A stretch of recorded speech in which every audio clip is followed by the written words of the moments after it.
আসসালামু আলাইকুম। আজকে আমরা এই ট্যাঙ্কি সেটিং করলাম। তো আমরা ট্যাঙ্কির যে সেটিংটা করছি দেখো সুন্দর করে এই সাইড থেকে। এটা কিন্তু ময়লা পানি, মানে যখন ট্যাঙ্কিতে ময়লা হইবে, আয়রন জমবে, এটা কিন্তু অন করলে এখান থেকে বাইরে হয়ে যাবে। এটাও কিন্তু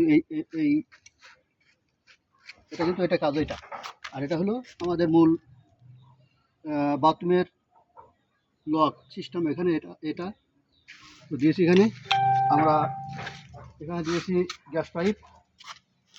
তো দেখেছো আমাদের স্ট্যান্ডার্ড সাথে আসছে আমাদের। তো চলো ওই সাইডে একটু দেখাই আমরা। এটা সুন্দর দেখাও। আমরা কিন্তু এখান থেকে পাইপ দিয়েছি এই যে ছাদের কার্নিশের উপর দিয়ে, তার মানে ছাদের যে উপরে যে একটা বিট থাকে, বিটের উপর দিয়ে।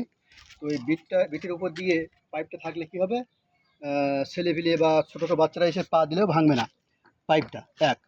দুই নম্বর হলো, যখন আমরা এখান থেকে পাইপ দিব, যদি এখান থেকে পাইপ দিই তাহলে কিন্তু আমাদের ছাদ অনেকটা মার হয়ে যায়। তো আমরা এই বিষয়গুলো খেয়াল রাখবো। আর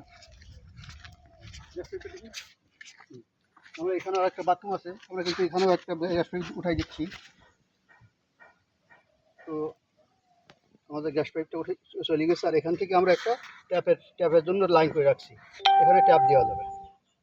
ঠিক আছে, এই বিষয়গুলো আমরা খেয়াল রাখবো।